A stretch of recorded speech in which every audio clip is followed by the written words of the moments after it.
I am Dr. Miles Graham Salisbury, and you are listening to the Miles Ahead podcast, where we share tactics, techniques, and protocols to improve your physical, spiritual, and mental fitness in order to become more self-led, grounded, and integrated. What's up, listeners? Today we have on Todd Leuch, who's one of my buddies who runs my men's peer group through Connor Beaton's Alliance program. We'll get into a lot of cool topics, fatherhood, adverse childhood experiences, ADD, ADHD, parenting, and Todd's spiritual experience that changed his life. Pretty good episode. I think you'll like it. And here we go. Recording in progress. We're officially recorded. Live, kind of. We're live. Yeah. We've already done half the podcast just by catching up again. So yeah. I know I should have hit record sooner, but we are good. It's all good. It's just the warm-up stage.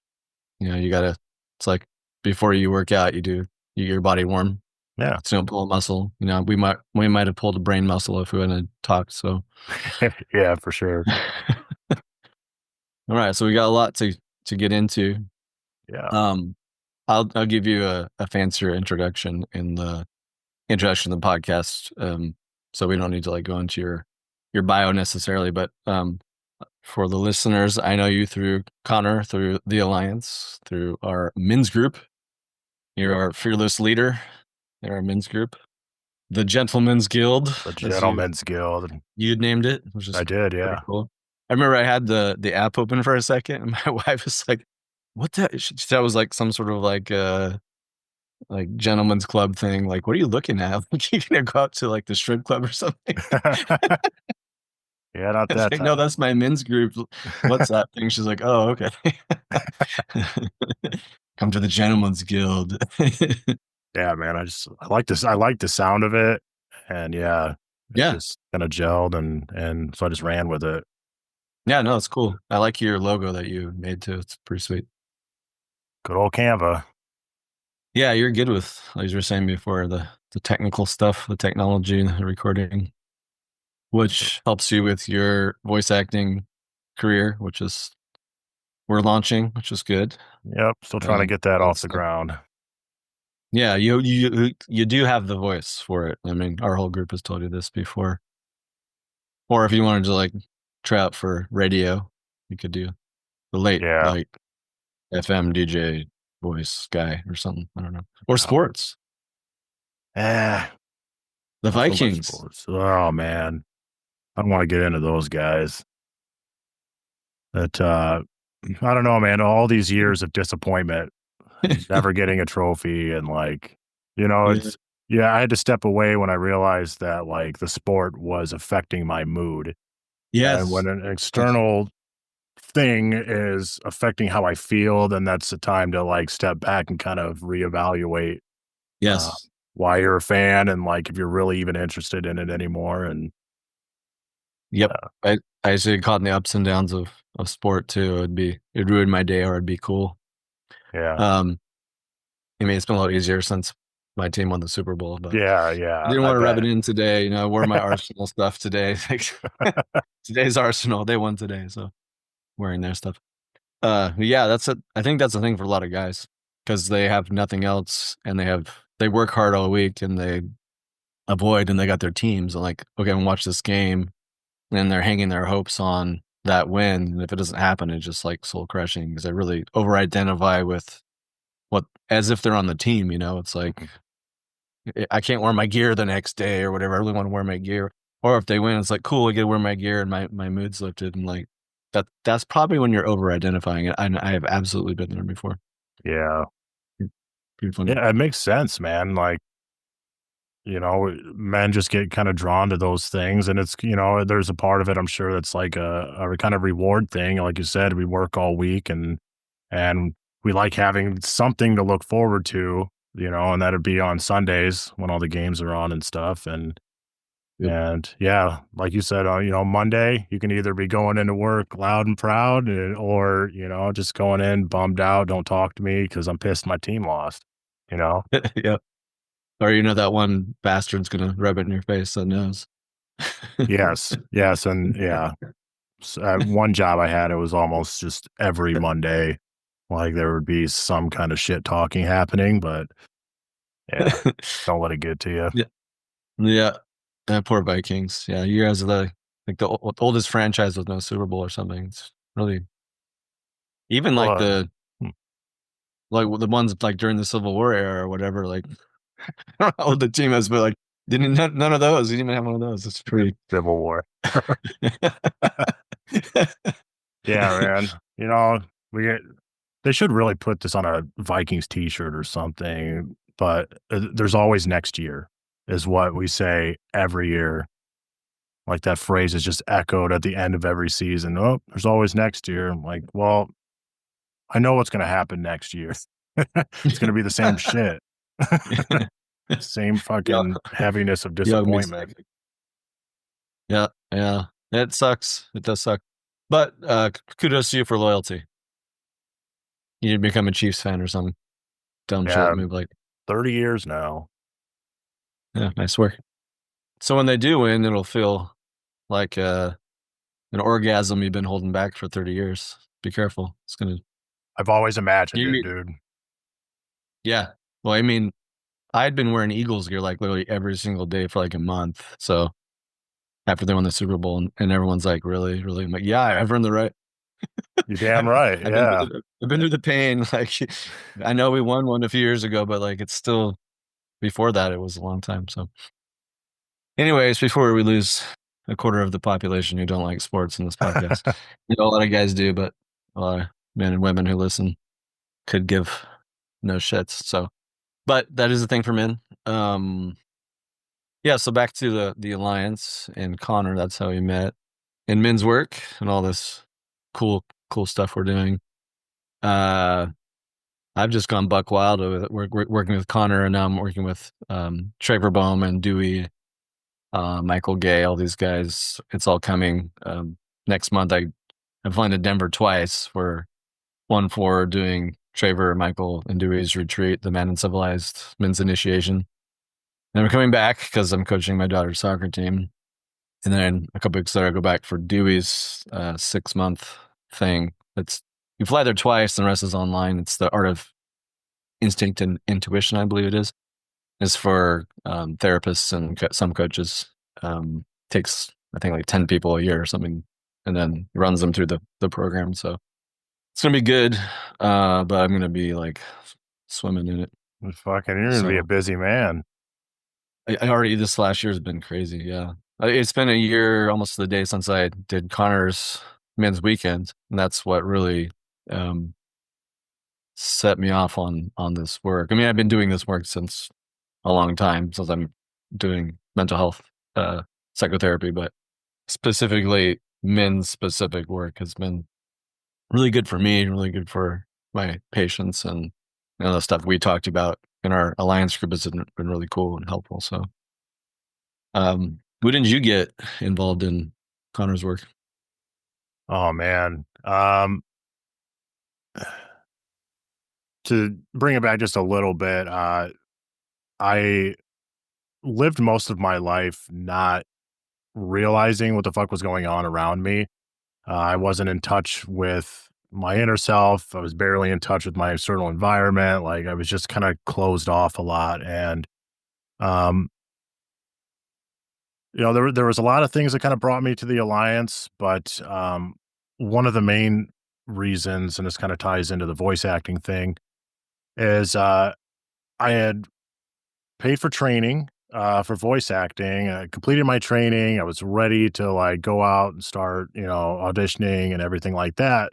But after the training, there was a portion where you have to kind of figure out your brand, or Mm, like, mhm, ask those deep questions of like who you are, like, favorite mhm, colors, like your interests and stuff like that. And like that part of, that part of developing my career just it was like I hit a wall. Like, I realized then that I had absolutely no idea who I was, the things that I loved, like, it took me back, and, um, a friend of mine was already a member of the Alliance, and, he originally turned me on to the podcast, and, Mhm. um, so I listened to the podcast, I pre-ordered Connor's book, Men's Work, and Great book. yeah, absolutely. It's a beast of a book, but yes, it's definitely, I Yeah, if you do highly the work. recommend it. Yeah, Yeah. if you actually do the journaling work, yeah. Yeah, which it's cumbersome, yeah, but it's definitely worth it. Um, so yeah, I read the book. He told me about the alliance, but I was kind of hesitant on pulling the trigger just because I wasn't sure what to kind of expect. But I was sitting here with these questions, trying to figure out who I am. I'm like, this has to be it. Like, this has to be the way I'm going to figure out who I am. So Mm. um, I got on the waiting list. And then, like, my father passed away right after that. So, Oh my like, the gosh. alliance opening up was really like, Wow. I don't know, it was right place, right time kind of thing. And so, yeah, I eventually pulled the trigger on it and joined January of 23 or 24. So, Mhm. Mhm. for a year now. And When it's you been start amazing. Yeah, yeah, it really opens our eyes up, like you said, we just kinda walking around, don't really know what we're supposed to be doing as men anymore. I don't know, I'm sure we can get into it, but, a lot of guys have absent fathers or fathers who are physically in the house, but absent emotionally and psychologically, or just burnt the fuck out and don't have time, or overbearing and not a good relationship with their father, and no one telling us, "Hey, bro, what's the playbook here? Like, what's this whole manhood thing? Like, what are we Yeah. supposed to do? Like, how do you feel, or how do you do relationships when you have kids? What do you do with them?" Like, not you learn by what you see at best, and hopefully you get they take a knee when you're a little guy and start talking to you, but a lot of times, it doesn't happen until you actually have kids or you ask, which is even more odd if you're a Yeah. parentified child, like, "Aren't you supposed to come to me?" But yeah, it's odd. It's crazy when when you become a parent, um, you don't even know the things that you've learned from your parents until you actually step into that role. And then it's just like, Yeah, holy shit, like, why am I acting like this? And then, you got to start doing the work and going back and trying to, pick up the breadcrumbs and stuff of where all of this behavior and everything like that comes from. absolutely. Yeah, and like you said before we started, you've been digging into fatherhood more and embracing it more, which is really cool, and your kids will love it. But you got, like, 14 kids, right? Yeah, yeah, like that many. I'm building an army is what I'm doing. But So yeah, you do have, like, what do you have, 4? 4, yep. Yeah, yeah, it's still that's not nothing. Yeah, I got 2, and that's a lot. 4 is that's a lot. 4, yeah. Mhm. 12, 12, 8, and then I have six-year-old twins. You So, have twins, I didn't know that, how yeah. cool. Yeah, Are you do cool. Yeah. Yeah, it's cool, Miles, it's cool. It's so easy to change 2 diapers at once, and yeah, your wife is probably even more, man, props to your wife though too, like, damn, that's a lot of, boobing and Oh, poopying and, yeah. Yeah, like double fisting with the yeah, twins double pretty much, and she fed all of our children. brilliant, okay. Yeah. That's good, yeah, yeah. Wow. Do you have all boys? I have 3 boys and one of the twins is a girl. Oh, cool. That's really cute. Yeah, Nice. she's You're yeah, blessed. she's something else, daddy's girl for sure. I bet. Yeah, yeah. That's really cool. Yeah, I think there's a layer of yourself that I think a lot of people don't get unlocked in themselves until they have kids. And not that you have to have kids, but you just don't know until you do. You didn't know these parts of you that were there until you have kids. It challenges you, or this level of love that comes out, or this biological instinct when you see your baby come out. Like, I always joke that before I had my kids, I was like, yeah, if someone broke in the house, I'd probably, defend the house and be a man. As soon as I saw my first daughter, like the second night, I was like, Yeah, I have no qualms about killing people." Yeah. Like, Yep. just some biological thing is like, "Yeah, you will die I will die before you hurt my kids." It was, like, jarring, like, "Whoa, where did that come from?" It's like, that's probably a built-in instinct. Just deep levels of love, all kinds of stuff that intellectually understood were coming, and the books will tell you are coming, but when you experience that, it's like, some things unlock inside your psyche that you just don't get if you don't have kids. So not you're supposed to have kids, but I just hope everybody gets the chance that they want to, because it's quite amazing. But it is hard. It is hard. It's And but very hard. Yeah. adversity grows us too. So pros and cons. Yeah. And I feel that at least recently, as I was saying earlier, the pros are definitely outweighing the cons now. Um, Awesome. yeah. 4 kids, dude. That's That's a lot. it's a Especially lot. when they're young too. Like the wrangling, like, man. Yeah, and there's a lot of that. There's uh, a lot of running around. I mean, they tear up the house like Yeah. they're kids, you know. Yeah, they're supposed to do that. They are supposed to do that, and sometimes I forget that, you know, Hmm. when I'm overstimulated Yes. and, you know, they're just piling it on and, you know, I have to raise my voice or something like that.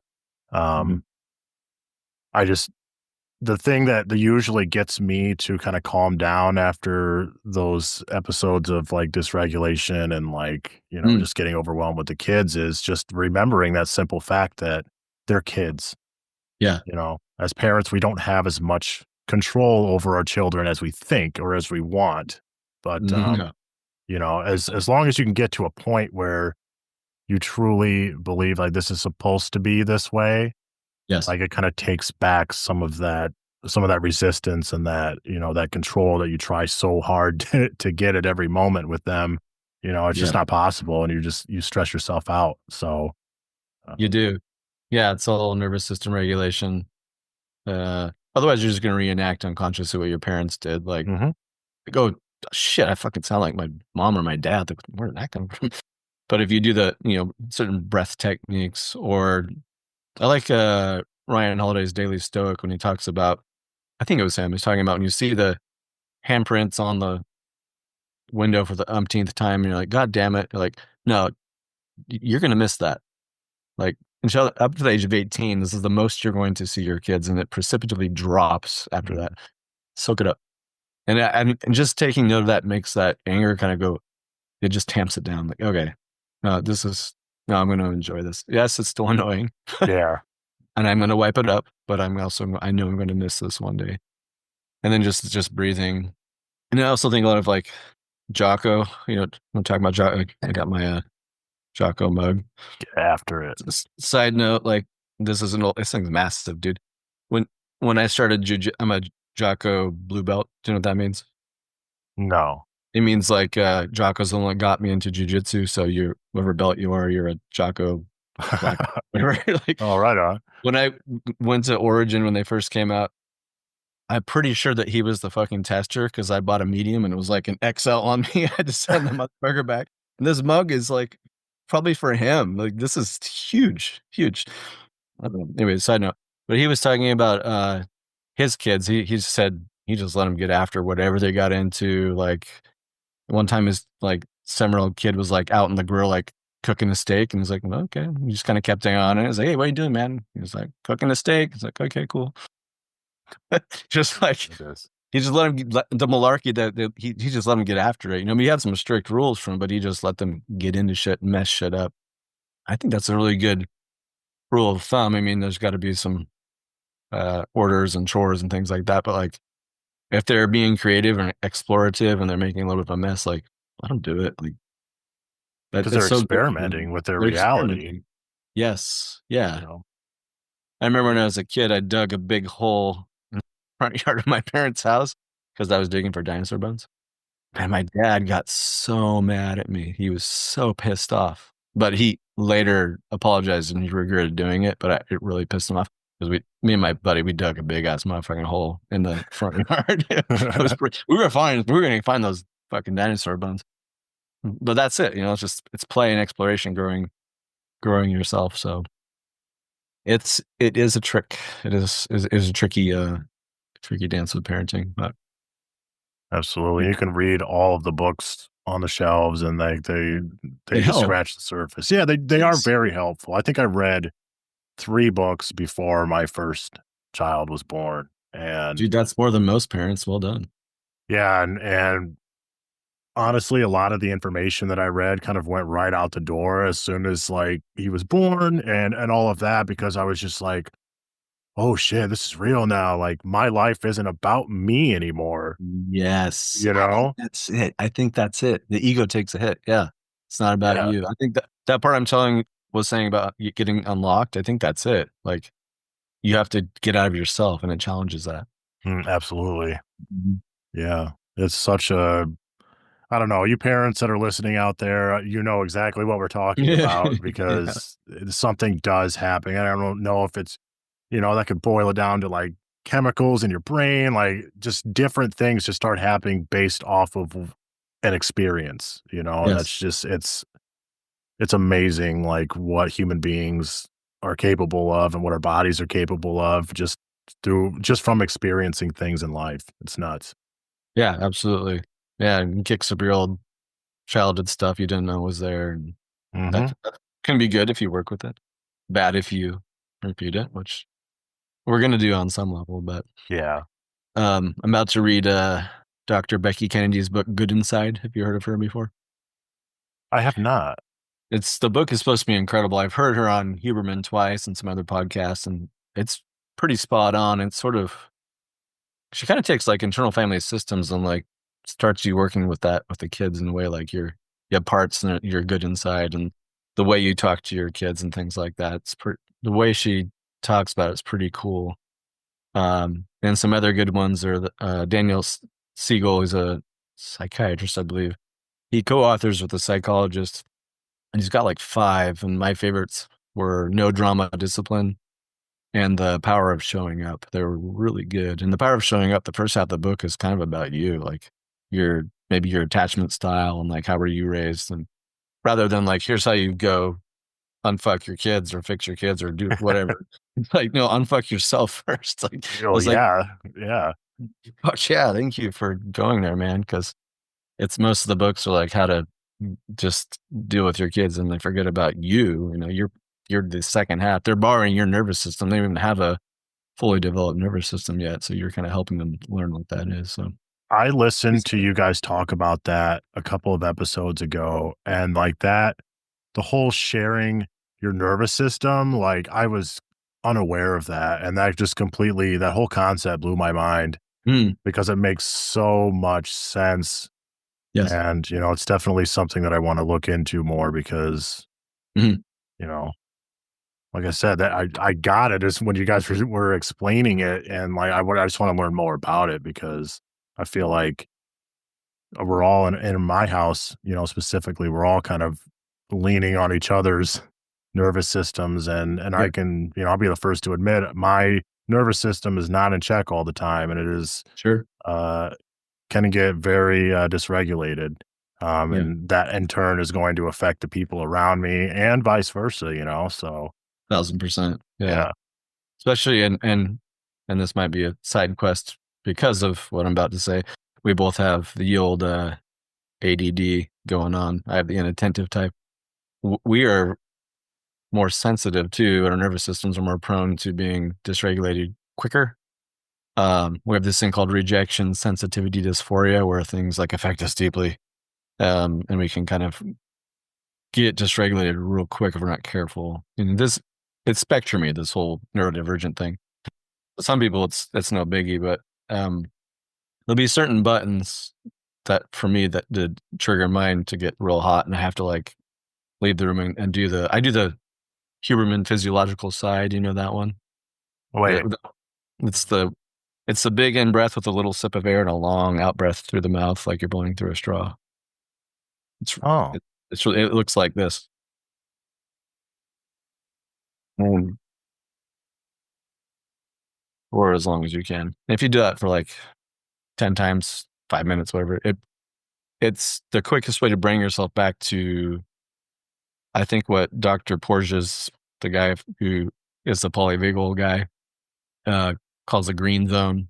It's like where we want to kind of be normally. It's where we're rest, digest, parasympathetic. Hmm. And he likens it to like a rainbow. Like I'm going to butcher this probably, but like the red is like rage, hot, anger, and then anxiety is like yellow, and then you get down to green's cool, and then like violet's a little melancholic, and like blue's like fucking depressed. And a lot of us grew up kind of either toggling between the two or stuck in the two.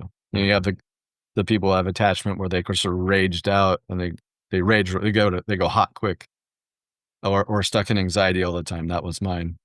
Or the collapsers that give up, like, oh, it's just despair. Why would I even try there? And those are the depressed people. And yes, there's a neurochemical issue here, a biological issue, nature nurture thing going on with attachment theory and with just the way you come out of the box. The good news is you can work with both. You can tune the nervous system back to the green zone. And a lot of good people out there. Maston Kipp is a good guy. He's got a book. There was some woman on Connor's podcast from, I think she's Italian, or that was a really good one. I think it was called Reclaim Your Nervous System. But yeah, your kids they can't do it without you, and they'll learn to be dysregulated if you don't.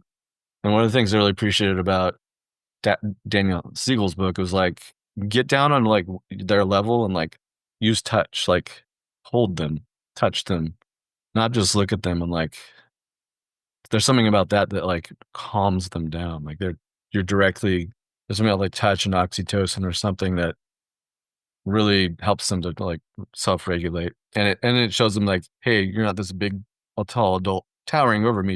You're with me. Or just sitting down next to them when they're having a tantrum, like, hey, I'm right here. Yeah, I'm right here. I'm not going to go away. Lots of good books coming out on this stuff that our parents did not have. Yes, and that's really, I'm glad that you said that because it's really something that I think everyone who hasn't realized already should realize is that the tools and the information that we have nowadays were not available to No. our parents. So, I mean, you can imagine how difficult they had it, back then raising us. So, if you can see that, I feel that um a form of forgiveness kind of comes out of Mm, that, and right. some Yeah. compassion. Just, you can be mad at your parents for whatever reason, whatever they did, but you also need to understand that, you know, they didn't have all this information back No. then, and they weren't, all of these studies and everything like that weren't even going on back then, or they were just in their infancy, you Correct. know? Absolutely. So we all, as parents nowadays, should just be really blessed that we have all of the tools that we have now and really just Yeah. integrate it and utilize them for, to break the generational trauma and start Absolutely. raising noble citizens, I guess. Yeah. Good citizens. Absolutely. My parents even had the reverse. Like, remember was it the Dr. Spock guy, the cried out guy? I don't remember that. Really? I think it was him. Like, I think he redacted or retracted that whole like, if you're gonna spoil your kid if you don't pick them up, if you pick them up when they're crying, which is like Mm, completely anathema to like attachment theory now. Like Ainsworth and all her studies, like with attachment theory, even Bowlby back in the day is like, that's and that was Bowlby was before this guy, which is he was like sort of the father of attachment theory. mm, I don't know why he did that, but like he would say, just let them. It was like sleep training, the whole thing. Like, let them exhaust themselves and they cry. Like, dude, they're in survival mode. They're gonna come out with an attachment wound and not know why they have one, and come to therapy and be like, I don't know why, but I'm just like always anxious, and my child was okay, and probably it was fine. The parents like were good, but they made their kid cry it out, and they have this old nervous system wound, and they come in, they don't know why they run so hot, and it's because it was pre-verbal. Like this stuff happened when they were young, and that was so damaging. and I think I've talked about this on a podcast before, but there was it wasn't a study, it was just a phenomena that happened after World War II in Romania where they just had a bunch of orphan babies, like a ton, because, Russia lost like the most humans in World War II out of all the countries. And then they did some more messed up things to their own citizens after that. But they had a bunch of, in Romania, a bunch of babies, and these nurses were taking care of them, feeding them, should have been fine, but they kept dying. And they're like, what? We don't know what's going on. But they weren't touching them, they weren't picking them up. They're like, and they kind of like sort of lost the will to live, is what they said. So Mm, babies need touch, they need to be held, or they sort of just say, I guess we're in the forest and we're not going to put the metabolic energy to staying alive. We might as well just check out. So that they were dying, so pretty sad. So you don't make your kids cry it out there, listeners. Don't ever do that. Like I understand, like if they cry for like a couple minutes and they go to sleep, that's different. If you're like sitting there and like it's like a half an hour and you're listening to them scream, and in your heart it's breaking and your every instinct is saying go pick them up.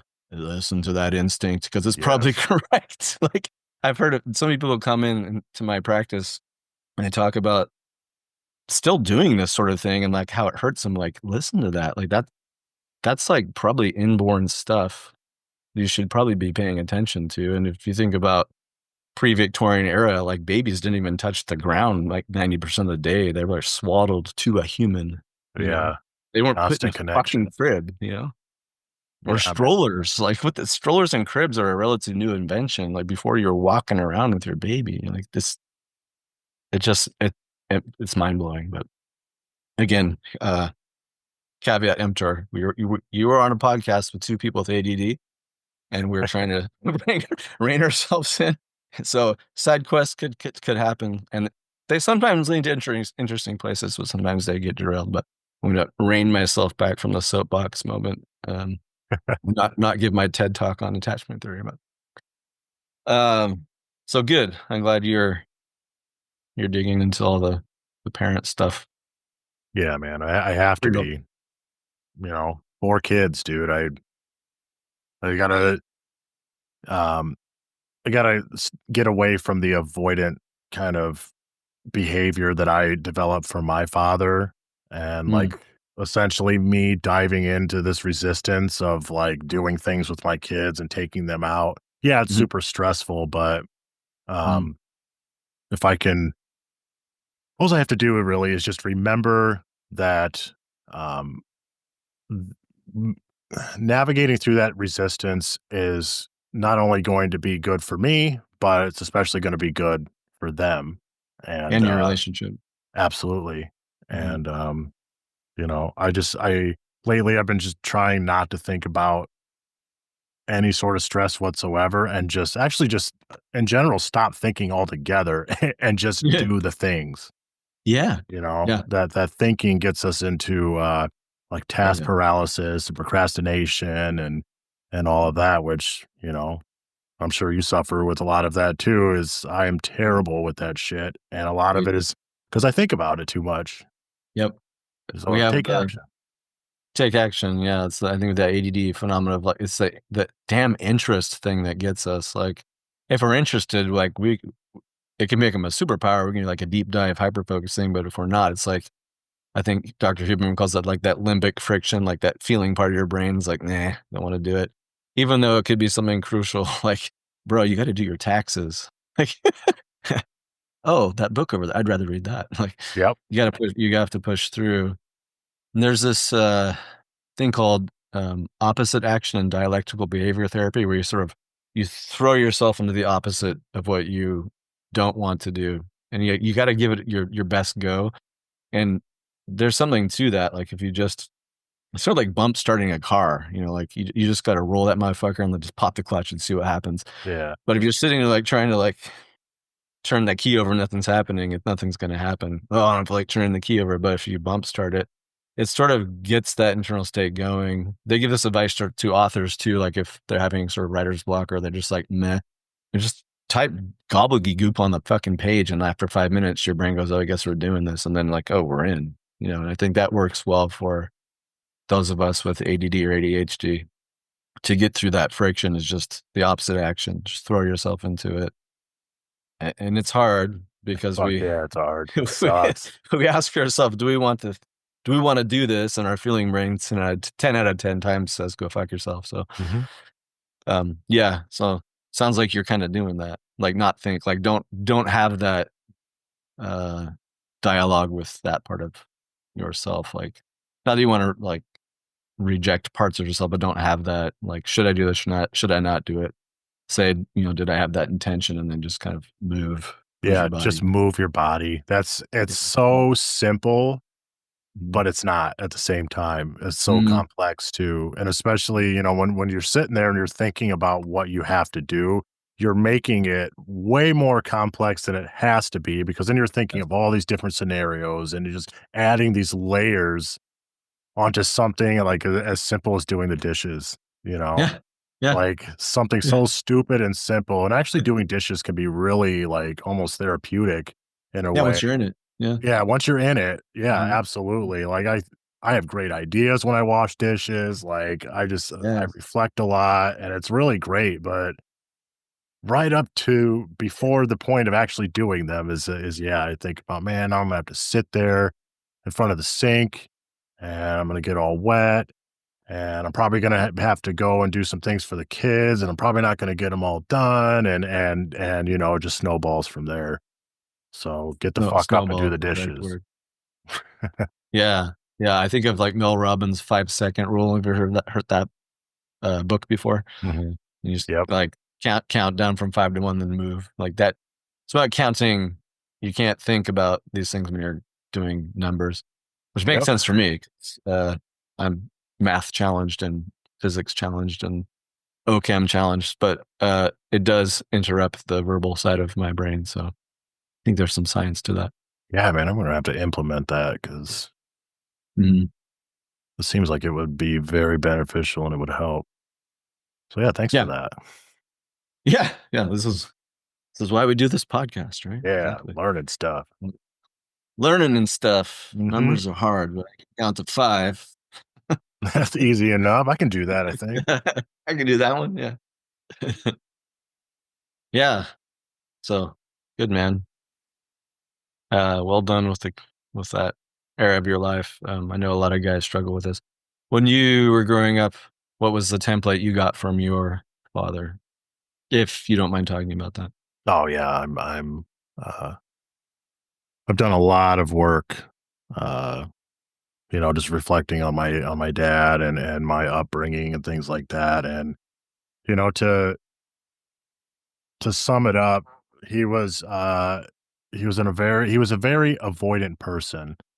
Um and so what he would do is he would put us in front of the TV or it was back when video games were just starting to become huge, or he would get us a gaming console or something Mm, and just let us sit in front of the TV while he went and classic. yeah, like he built computers and things like that, so he was always in the basement messing with computers. He was always off doing other things except being involved with us. Hmm. And those traits definitely carried over through me. Yeah. Um, Yeah. but yeah, and so he was very avoidant, and he also had a short temper. We were Mm, never like physically abused or anything like that, but verbally, yeah, and he wouldn't necessarily call us names, but he would make us feel guilty for doing kid shit, yeah. Yeah. for acting out or being too loud, things like that. Hmm. Um, so that's basically where I learned how to be a dad from Right. Yeah. was him, and uh, he went to prison when I was 13.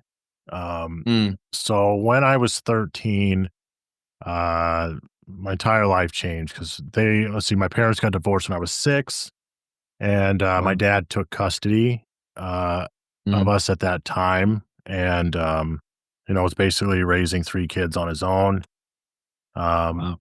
so all we knew was him pretty much. And yeah, when he got arrested right before I turned 13. Um, so yeah, that was a huge, huge blow. Yeah. Um, You got some, quite a bit of trauma. yeah, absolutely. And I'm actively in therapy and everything like that. And the Alliance helps kind of navigate a lot of that trauma Yeah. and yeah, so let's see, avoidant, and yeah, he had a temper. But right before he got arrested, he was really trying to fix things. He was being more involved with us. He was Oh, man. taking us out to do, yeah, yeah, right. Like when things are starting to get really good, and then yeah, he goes to prison. So yeah, Insult to injury.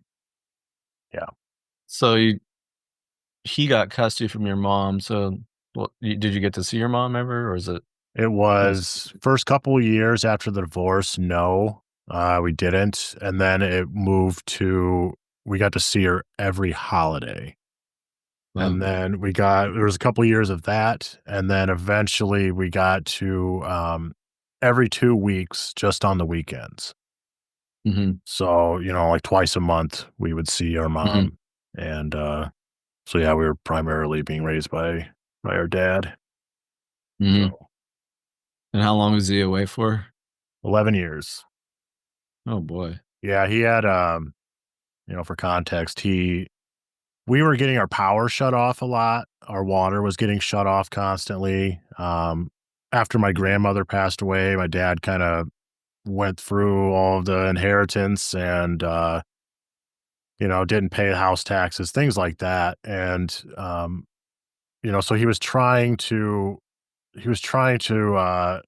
make money, and essentially he became friends with these guys that worked at a gas station, and they were all meth users, and they Mhm. needed a place to cook, I guess, and we had Oh, I don't know what gotcha. they call it, the garage behind the garage. It's like attached, there's a name for it, but we had 2 garages, and one was behind the front one, so nobody even knew that that stuff was back there, so yeah, they, were like, "Hey, we're gonna cook in your home," and Some Breaking Bad stuff going on. some Breaking Bad stuff, yeah, Mm. yeah. So But, he we was got money. yeah, exactly. Hey, that worked. So he wasn't using or taking part, he was just kind of renting, so to speak. Yeah, And pretty much, and then it was he got arrested the night they were moving out of our house. They took the whole lab down, they threw in my ooh, dad's van, they're like, "We have a place out in the field, we're just gonna do that," and it was that night when they were going out there, that's when he got pulled over and arrested. dude, that's some bad luck, man. Yeah, well, yeah, it's, I mean, yeah, choices are choices, but mhm, still strange occurrences when things are about to go right and then and then not. Man, that's a lot to go through as a little guy. yeah, and then Mm, basically when then having all of that responsibility after he went, to prison, he was like, "Well, he kinda gave me a little speech on the phone mm, about being, the whole man of the house kinda thing, that a lot of men go through. Um, here's yep. all of this responsibility that I, as an adult, can barely handle.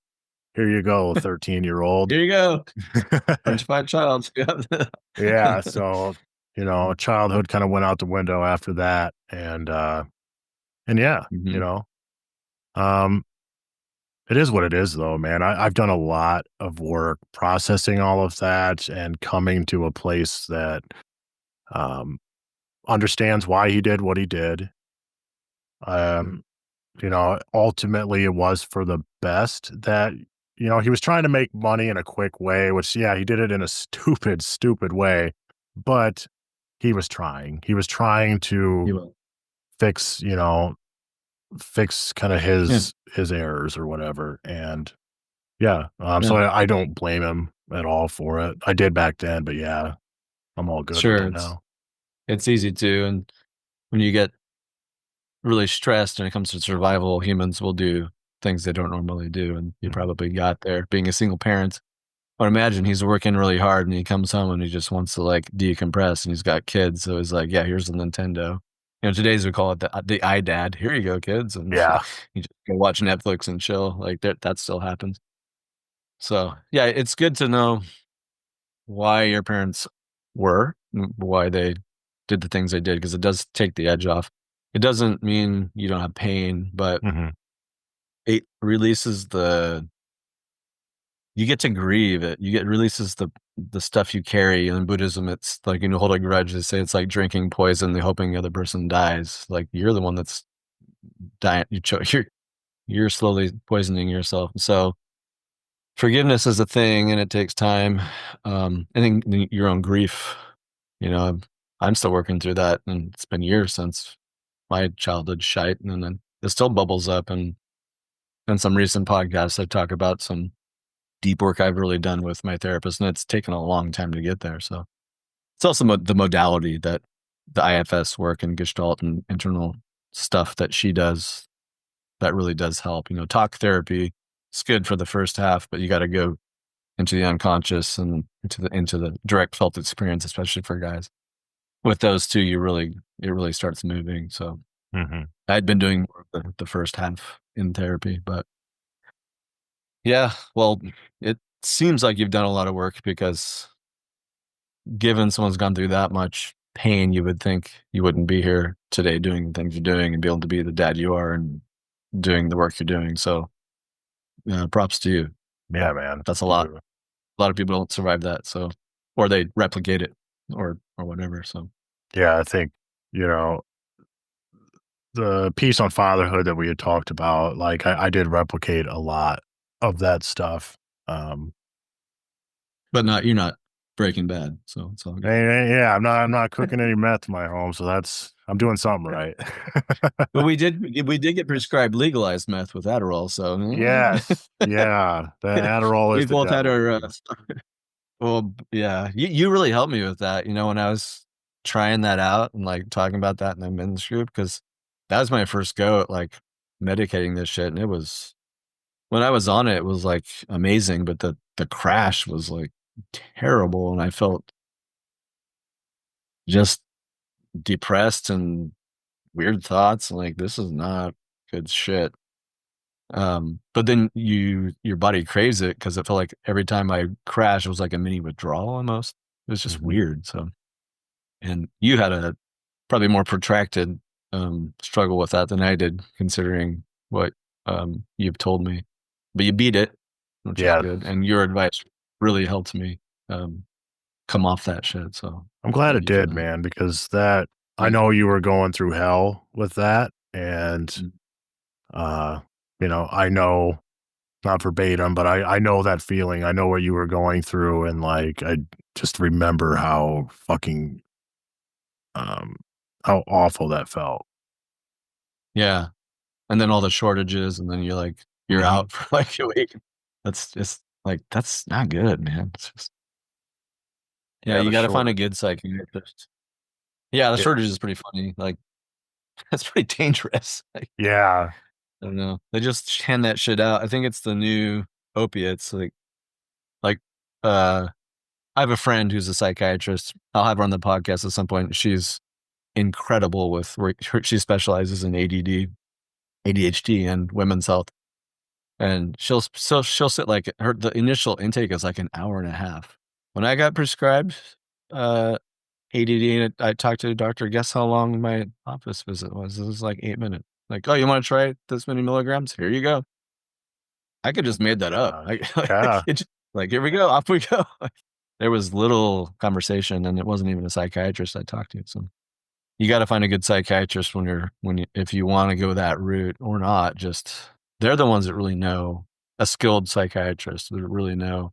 Like, hey, we need to put you on like methylphenidate instead, or like maybe guanfacine or behavioral stuff, not just the front. They always start you. It seems like an Adderall at first. I don't know if it's a pharma kickback or something, but it's, people, if you have like, um, a family history of psychosis, like that shit can make you psychotic. Like, Mhm. you gotta be careful. You gotta do a thorough intake. So I think that's the next, opioid crisis, perhaps. Cause you say college students like abusing that. And It's just it does make you feel like on top of the world, when you're on it, but then when you come off, you feel like you go to heaven and you go to hell, basically. That was my experience. For some people like that I've referred to for my practice to my friend, it works and they're just different. Like, oh, this shit's working for you.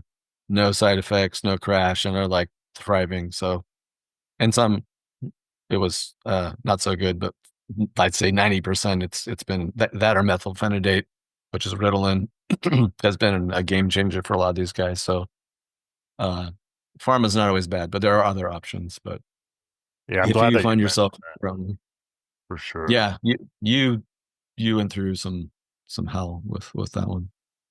Yeah, and just to note that, Adderall can be beneficial. Like, I know, like, we both had shitty experiences with it, but, like, it's not to say that it's not gonna help, somebody Um, else out there. mhm.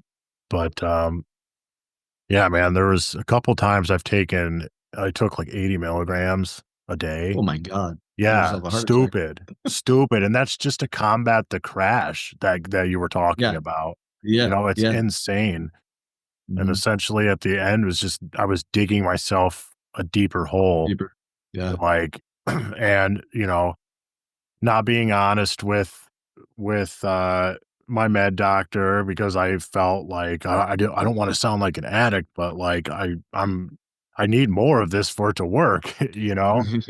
Right. And then, yeah, going back to the shortages and, like, I got to a point where I was calling, like, 4 or 5 different pharmacies, like, and Oh, almost was just super irritated, just like, "Do you guys have this in?" Like, they would always bring up the shortage and try this place or that place, and it made me so angry, and I lost a lot of hope in our healthcare system just because of that yeah. alone.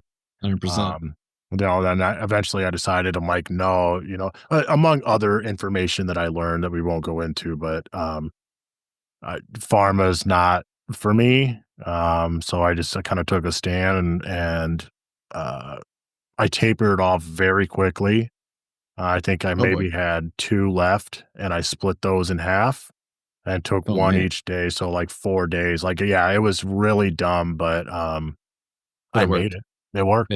Yeah. Fucking sucked, but it worked. Dude, I can't even imagine. Yeah, I tapered and it was hell, but not that quick. I can only imagine.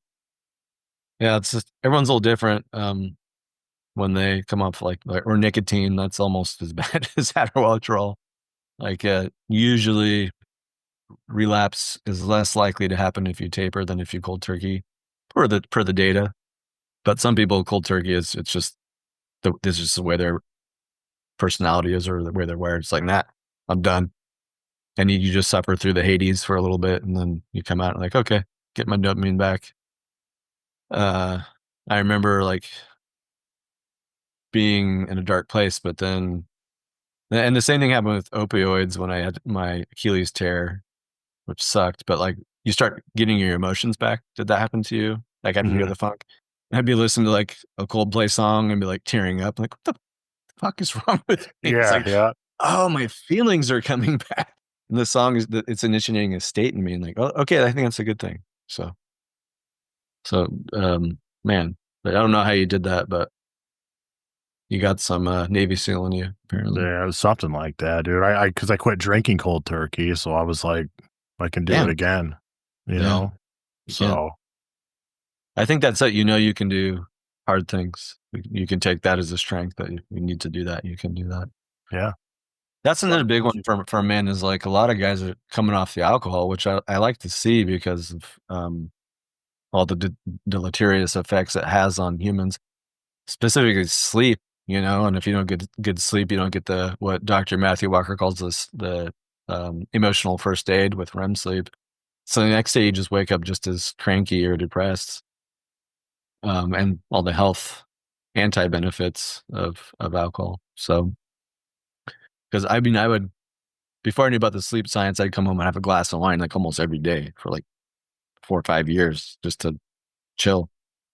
But I didn't know how much it was fucking my sleep up. And then I got an Aura ring and started tracking it and was like, ooh. And thank God that substance doesn't do a whole lot for me, so it's pretty easy just to drop. I don't drink anymore. I have like one a year, one every 6 months or something. So That's good. yeah, everyone has their drug of choice, whether it's a substance or a behavior. But I Yeah. Thankfully, think I'm allergic to alcohol now, so oh yeah, yeah, yeah, totally allergic. Like, 1 sip, I have to go to the hospital. holy shit, that's what? Yeah, it's crazy, dude. I was an alcoholic for, like, 15 years. I started So when I was in my early teens, and, the day I quit, uh, uh did you get NAFLD D or something like that? no, what's that? Fatty acid liver disease? Oh, No. yeah, so I got diagnosed with that, like, 2 years ago, I Mhm, think.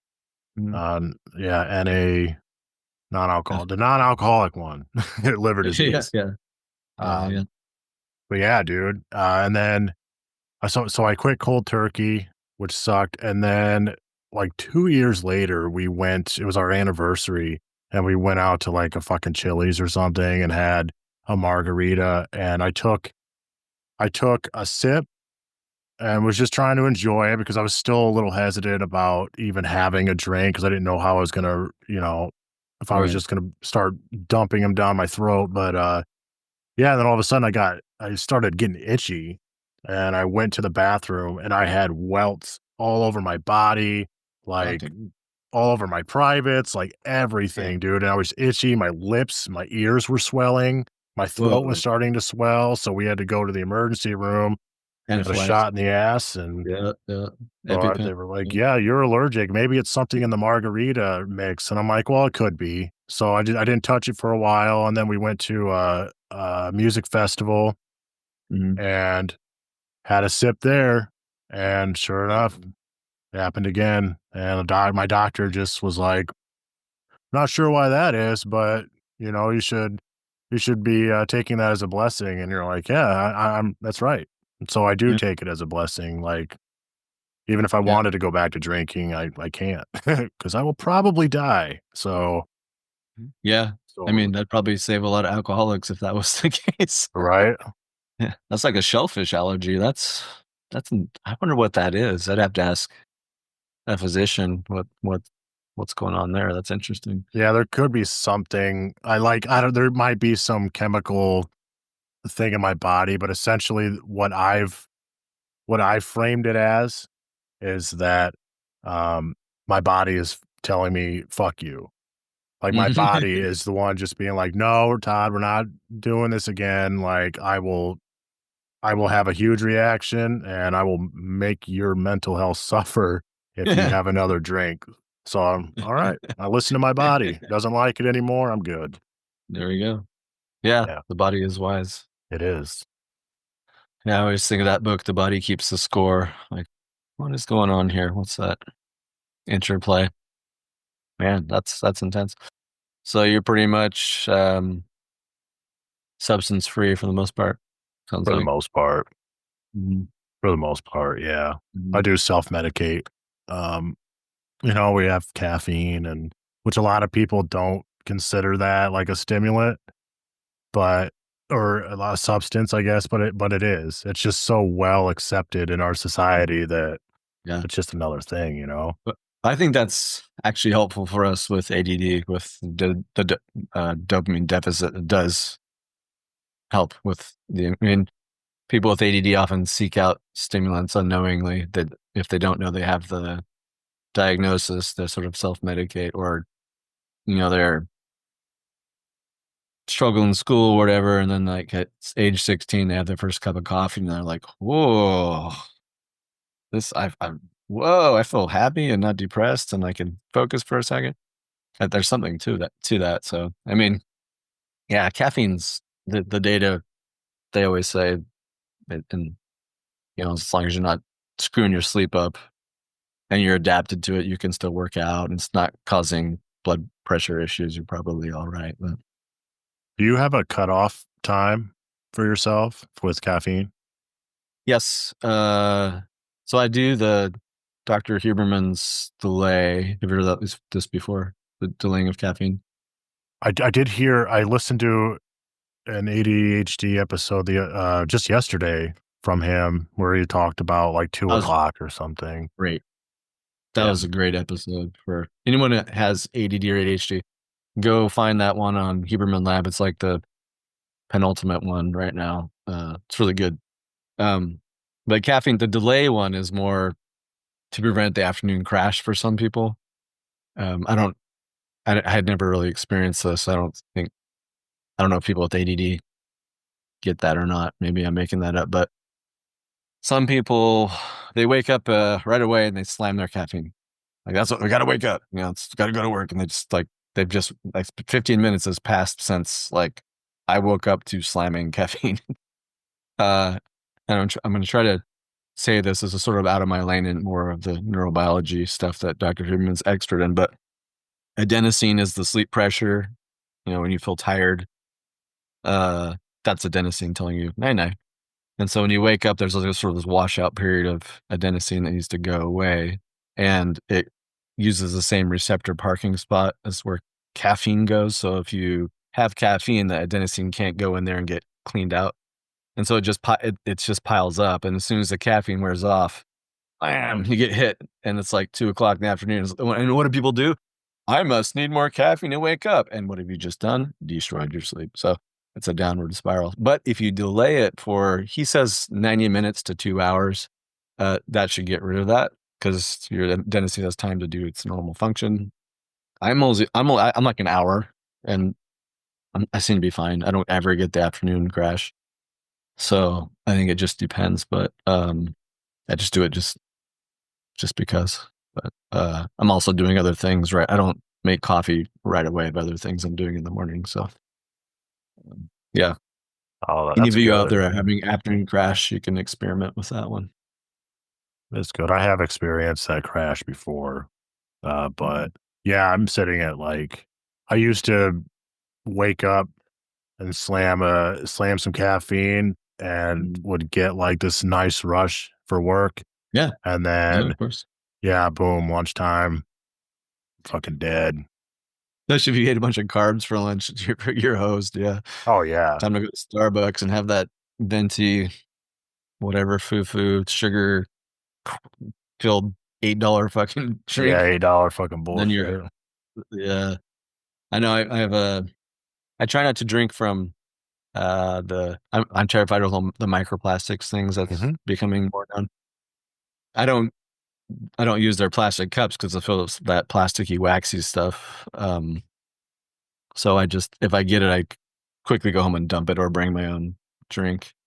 But I used to after lunch, because of the glucose dump, go get one of those and fuck my sleep up. But yeah, uh, when I do go, I get you get points, and so after so many times, I get a free one. And then I look at the cost and it was like pushing $10 for what my favorite drink is. I'm like, bro, that's Chipotle money, man. Yeah, What straight the up. hell? That's a Chipotle right there. Yeah, dude. Big You ass guys fucking are, burrito or something, man. Like, yeah. that's insane. Yeah. Even the baristas are surprised. Like, bro, that's expensive. Yeah. Well, they have lines wrapped around their buildings all the time, so people are willing to pay it. They'll pay it. Yeah. Addiction's addiction. Yes, it is. Oof. Anyways, so how was you just posted something on our WhatsApp chat. You got a gig with something with Power Rangers or something for voice acting? Yeah, man. Yeah. For context, so yeah, I got training um to be a voice actor. Like I worked with a coach and everything. Uh well over a year ago. This was shit, almost 2 years now. Mhm. And I have not had a I've not had a gig since completing my training. I've auditioned. I did take some time away from it to kind of focus more The on the craft. alliance and the men's work and the group and Oh, stuff okay. like that. But Mhm.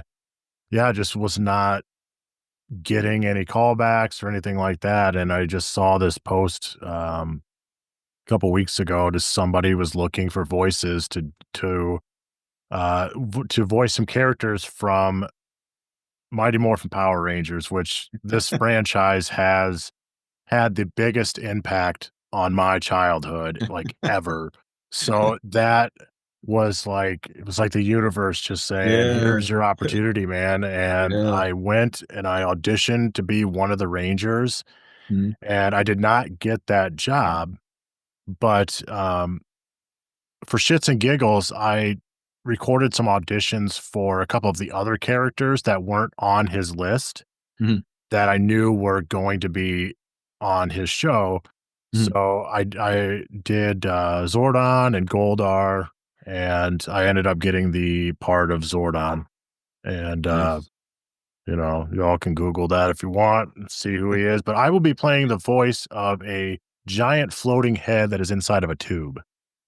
So, yeah. It all starts somewhere, man, like, Yeah, dude. I just listened to Chris Hemsworth today on, Peter Tia's podcast. It's dated. He did that show Limitless, Yeah, like, yeah. that they were talking about that, and, like, he was talking about his start and how you just have to go through rejection after rejection, and you just get used to being told no, but it's like a grit thing, but after a while, you start making connections and people get to know you, and it lands, and once you land, you're generally off, but I imagine it's the same thing with voice acting, it's just a matter of reps and honing the craft and getting in front of people and blah, blah, blah. That is 100% accurate. It is there's a lot of grinding and, um, you need a lot of coaching too, which Mm, kinda gets a lot of people because that can kinda, um, that can become costly, but, if you're willing to put in the work and mm, some of the money and just keep auditioning, audition, audition, audition, just throw them out there and forget about it, and right, eventually you will land one, and once you yep, land one, if you're consistent, it'll just keep building from there, and I think that this role, um, is that point for me. Like, I've, mhm, I think so uh too. yeah, dude, it's not a I don't know if it's a paid gig or anything, but it's a part of something that was really special to me when I was a kid, and, like, I'm just blessed to be a part of that and to bring, this person's vision of that franchise to life. So, yeah, Mhm, I'm very grateful for that opportunity. yeah, it's dope, and if you had your choice, would you rather read an audiobook or do the acting, like, acting as like a Acting.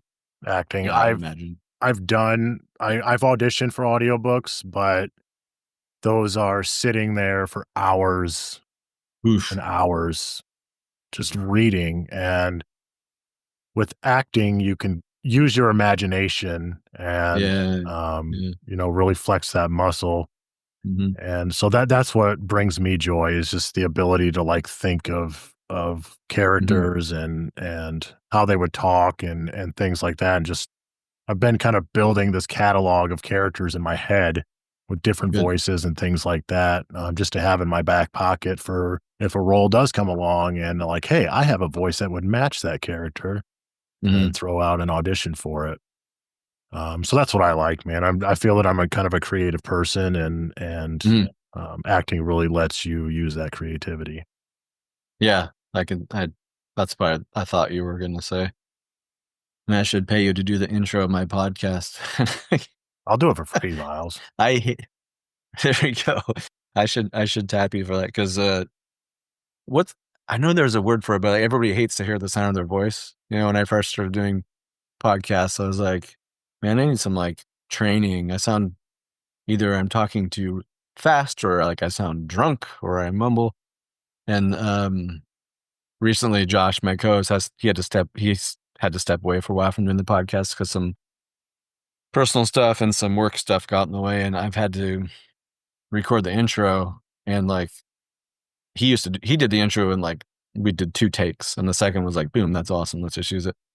And I've done, like, 4 or 5, and, like, I haven't got one that I really liked yet. The one from last week was like I sound like I'm on Spectrum or something. It was like, "Ma, ma, ma, ma, ma, ma." It's like, "This is harder than I thought it was?" Just talking like this I can do, but, like, to have an intro that grabs you, that there's a learning curve Mhm. and so I kinda stepped into your realm a little bit. I mean, man, I need some I know there are coaches that do this, but I, You Yeah, would probably knock it out of the park. One take. yeah, man, we can chat after the show and, like, and get that going because 'cause I'd be more than happy to do that for you. That'd be cool. I Mhm. think it, uh, because I've heard other podcasts where someone has done their intro and it's not the person who runs the podcast, and you're like, "Wait, that's a different voice," but it's, "Oh, it's a recorded." Okay, and then they kinda get it after a while, but Yeah. 'cause your voice is way better than my voice, you definitely have the gift. I do not have this gift. You're gifted So, for you're sure. lucky. Yeah, yeah, for sure, man. It's that's not my lane, but, um, yeah, it's interesting. It made me think of you when I was doing it. It was like, "Yeah, this is a lot harder than I thought it would be," but it's cool what you're doing. There's experts out there that still struggle. My voice coach, Tim Powers, you know, he's gone out and he's done all the things, but he still struggles and, like, even coaches need coaching and things like that, so it's kind of a Yep. never-ending learning cycle of talking pretty much. Yeah, I mean, I guess with any craft, you're always trying to sharpen the sword, so Mhm. it's cool, though. It's really cool. Yeah, Um, man. yeah, you'll be on, Inside Out 3 before we know it or whatever.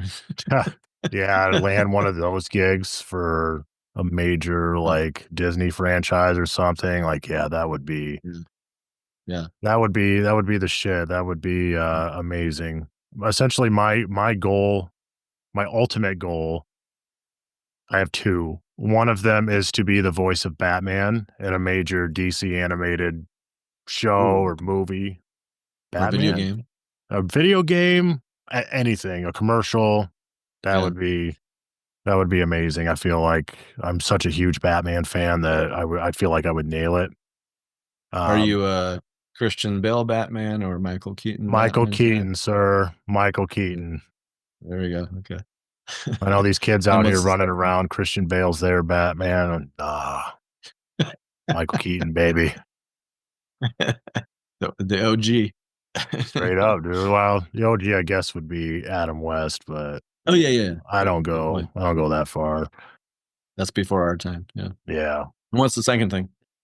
Second thing is, I would like to write and voice my own show. Are you familiar with, like, Rick and Morty? Yes. So, I Not want super that. familiar, but you wanna do that, yeah. That's what I want. Mhm. Me and my best friend, Cortez, have these ideas, and we're writing a show right now. Um, Great. it's so fun. It's so fun to Um, do that and, like, just to be paid for it. yeah. That's the key to life right there, man, is to figure out how to Sure the get fuck paid for is. doing things you love. That is the sweet spot, yeah. If it hits purpose and meaning and you get paid, that's the Yeah. Goldilocks zone for sure. Fucking Mhm. cha-ching, man. You've made it. Yeah, that's cool. I mean, even just doing it, I was listening to someone, was it Connor's podcast about purpose and meaning? We always think it has to be our vocation, but it sometimes is a different slice of life, like a hobby or something else. You have different areas of your life that if you have 2, 3, 4, 5 things that give you purpose and meaning, like I like to do archery and then I paint and then some other thing, but my job's meh. It counterbalances that. You know, there's got to be something that wants to come through you in your life as a calling. You know, as Dr. James Hollis, my favorite Jungian analyst, would say, is like, what wants to come through you as a calling. He uses the word, the the Latin word, I think it's vocare, means to call. You know, in vocation. If you find out what that is, that's sort of like a trailhead to your purpose and meaning. And so you just kind of follow that. And sometimes if you just stay with it, that can turn into what pays you. So Mhm. then you're good to go. But if it gives you joy, why would you stop doing it? Absolutely.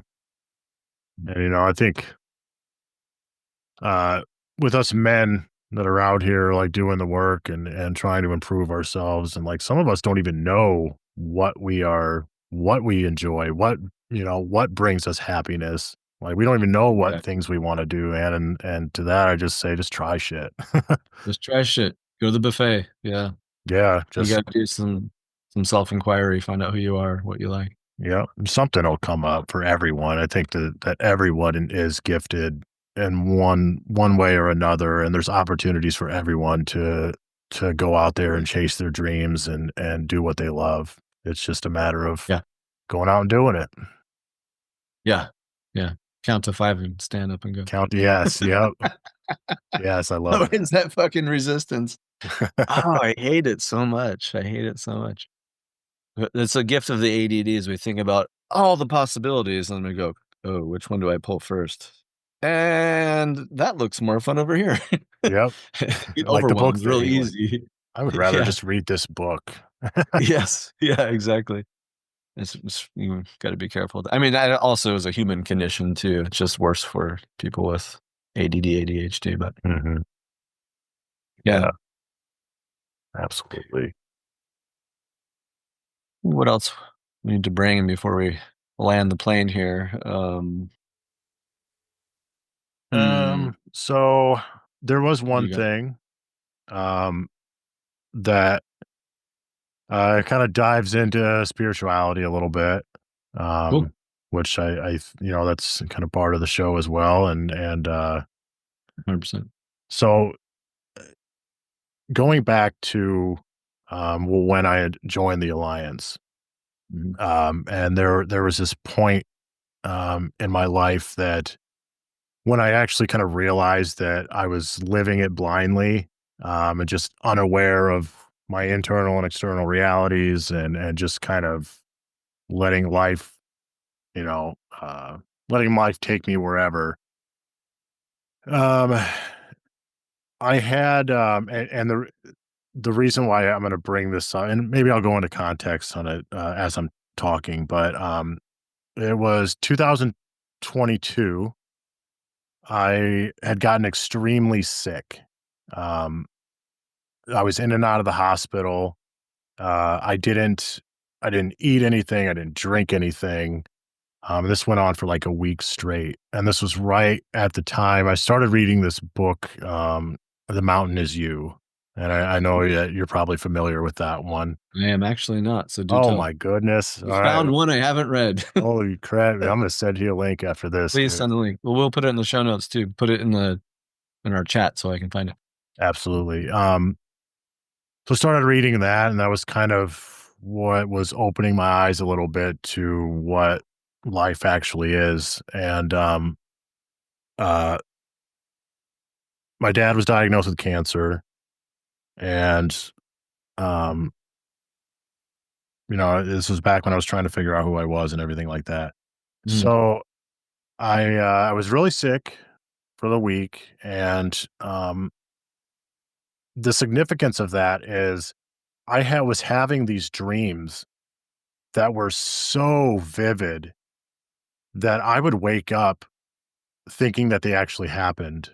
There was one mhm, dream that I remember specifically that my wife had cheated on me, with this guy that lived in this big mansion, and I remember waking up and I started crying because I thought my wife had left me. Like, I thought I was a single father of 4, mhm, and it was just it was so bizarre. Like, I've never had dreams like that before.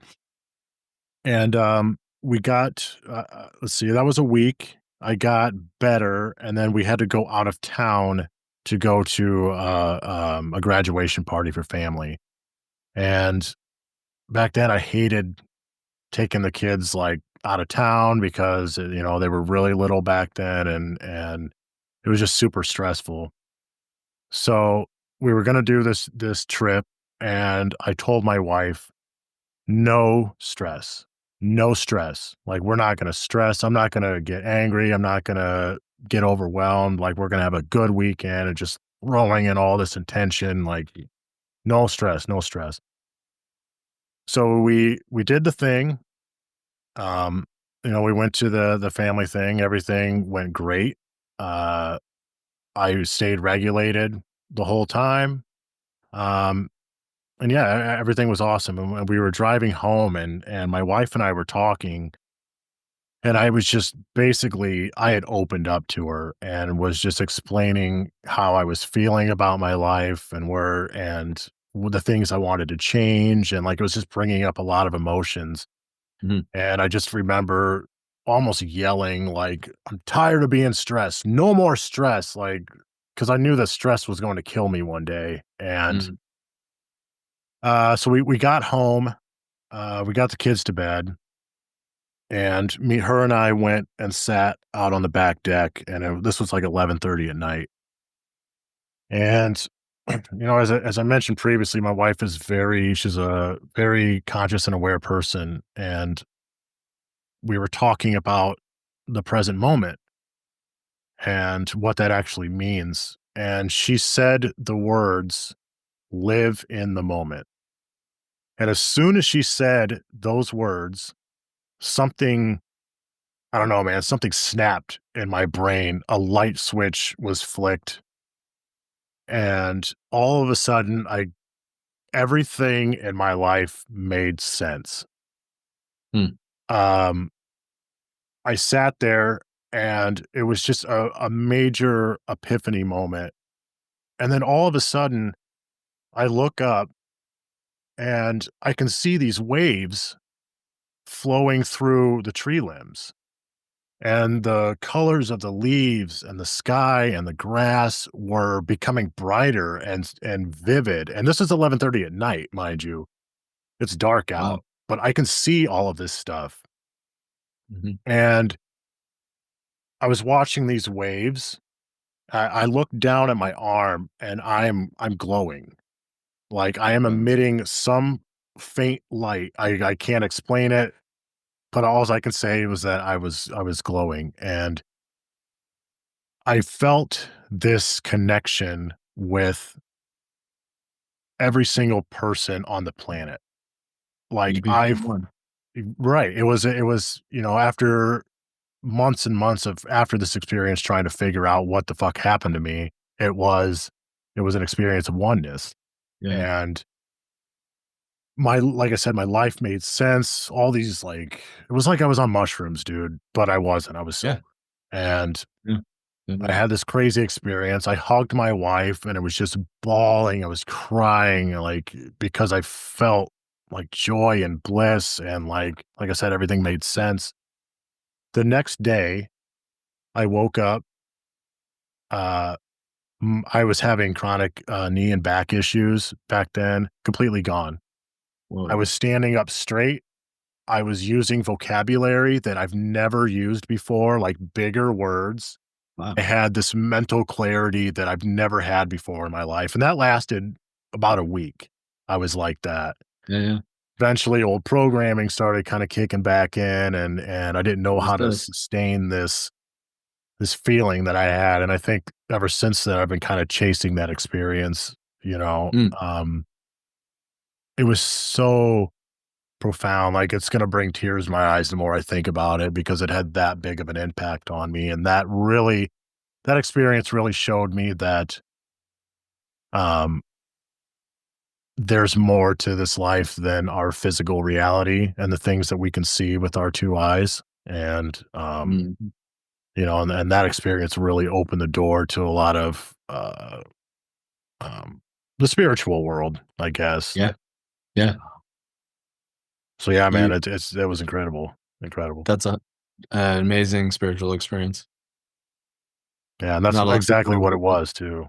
Oh, 1,000%, yeah.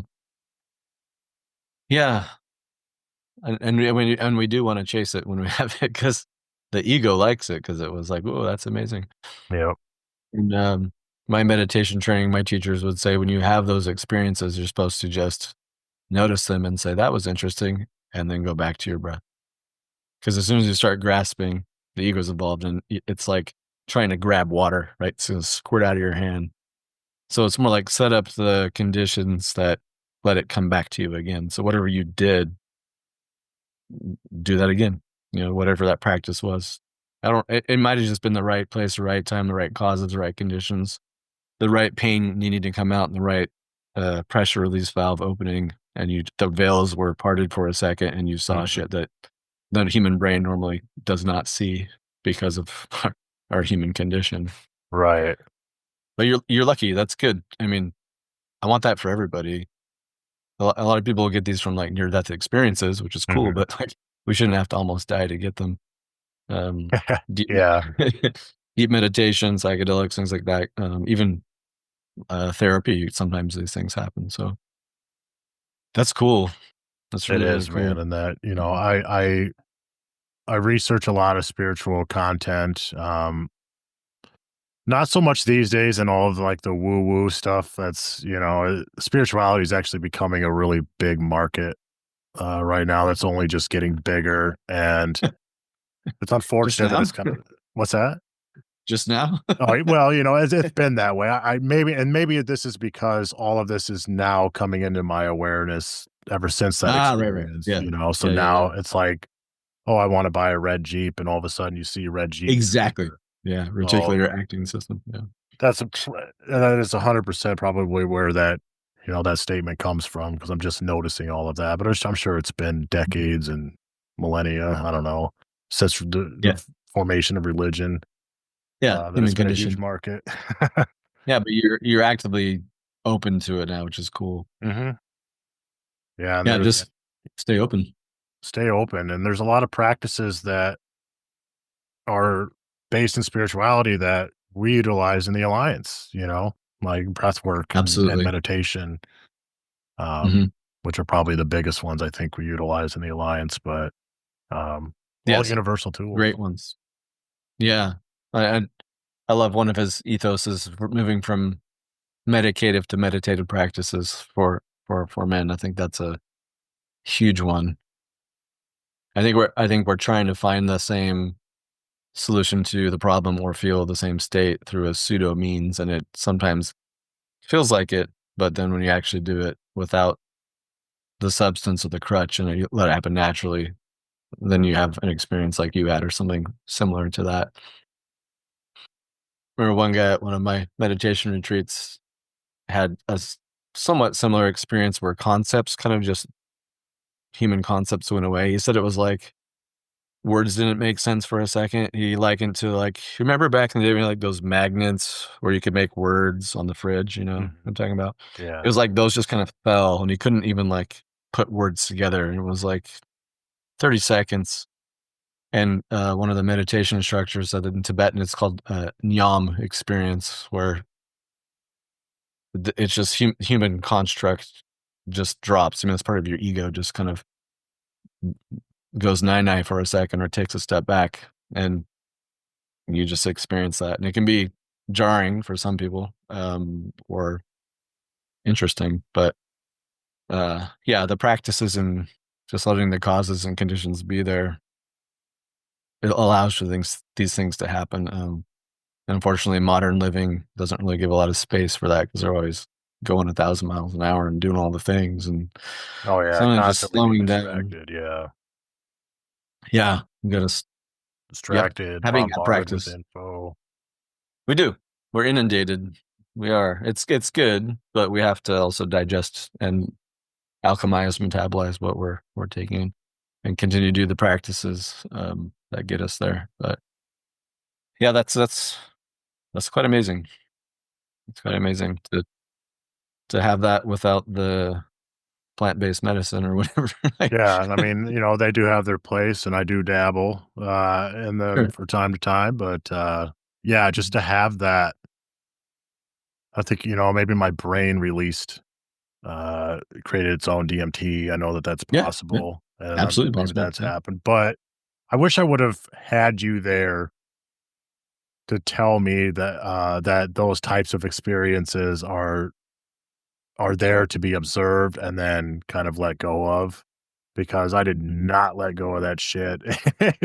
And But we all do that. yeah, I've been chasing it, just wanting answers, and I Yeah. research a lot, and I'm sure you do too, and just constantly reading, constantly learning as much as you can, and I think I finally reached a point where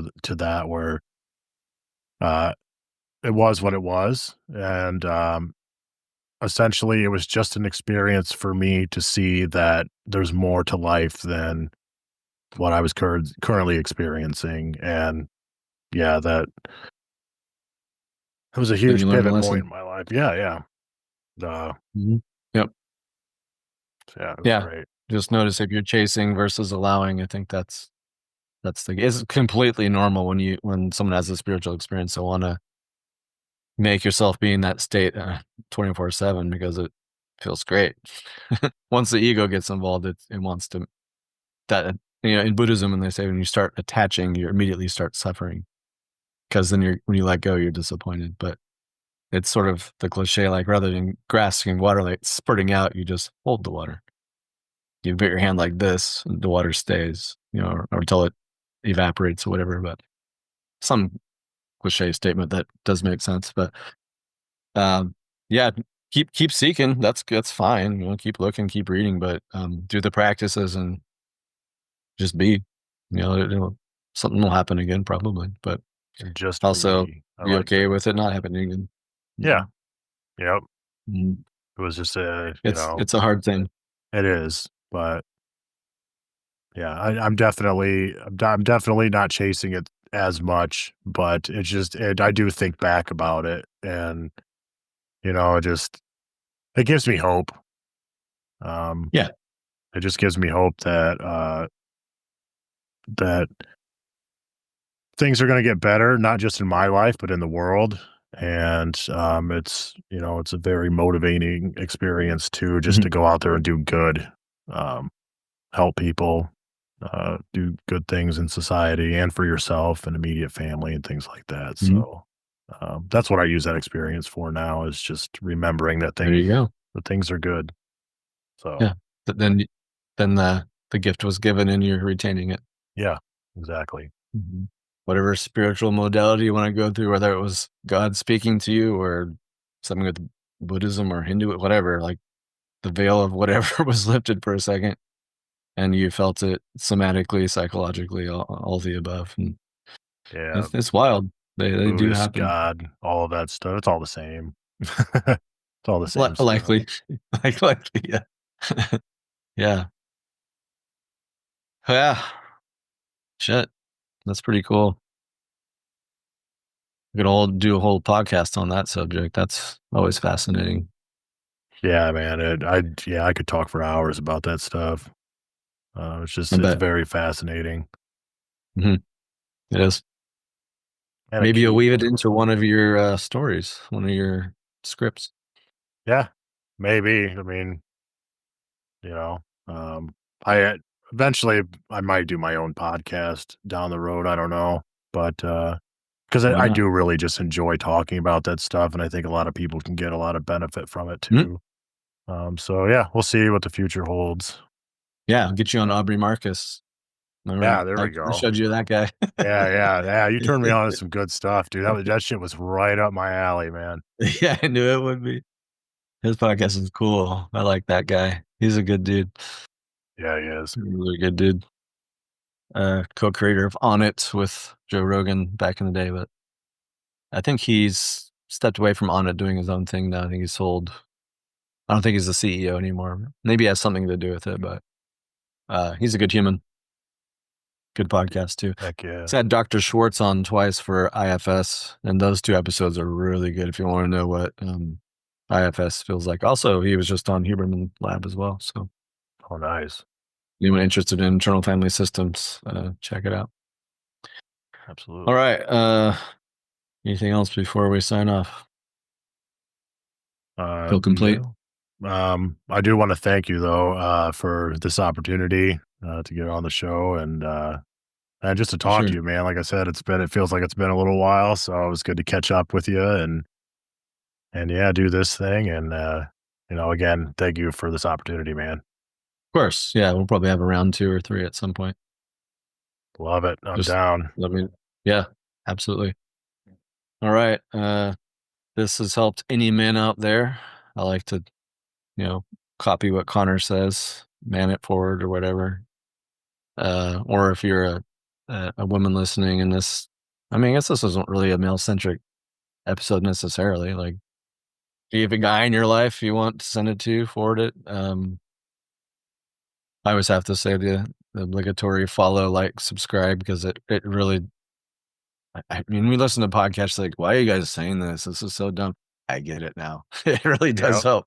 We do need We do need it. Like, want more earballs and eyeballs out there, you got to do that. So, um, yeah, send me a link to that book. Mhm. We'll put all your cool stuff in the show notes for people where they can find you. Um, I don't know if you want to tell people where they can find you now. We'll put it in the show notes, but you can say it now if you want to. Yeah, I do have a website, www.toddleuchvo.com, and, you can find me on Facebook too. I'm still working on YouTube and all of that stuff, but yeah, my website's good. You can get a hold of Cool. me through there. Awesome. Yeah, we'll link it all. Iterations. And yeah, if you want to start that podcast. Do it. I just gotta do it. Count to Yeah. 5 and do it. That's right. Exactly. Yeah, exactly. It's good practice for you anyways. We're just talking, right? Just Yeah, for your flex voice or whatever. flexing that muscle, dude. Hell yeah. Flex that muscle. Yeah. That thing going. Hell yeah. Well, I'll see you in our group or on next time on one of these. That'll be in the group, I'm sure.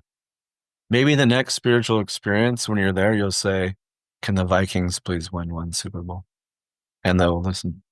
And I feel like fucking hell will open up and I'll look down and it'll be frozen over. Like, yes, it's time. That is not the lesson we're trying to teach you. Oh shit. I must have done something right this year because the Eagles won. So I don't know. Sports gods. But yeah, uh, like we said in the beginning, don't get caught in the ups and downs of sports, men, because it can really hose you. So Yep. enjoy it, yes, but don't identify. Enjoy it, don't identify. If you're not getting paid to be on the team, you don't get the right to lose your shit because you're Exactly. not getting paid to lose your shit. If you get paid to lose your shit, by all means, lose your shit, but Lose it we're all. not. So yeah, you gotta be careful with that one, or else we'll take it out on our friends and family for a couple days. So, Oh yeah. anyways, until the next time, yeah, we'll see y'all when we see y'all. And you're in charge of this video, so you have to press stop record. All right. Yes. See y'all next.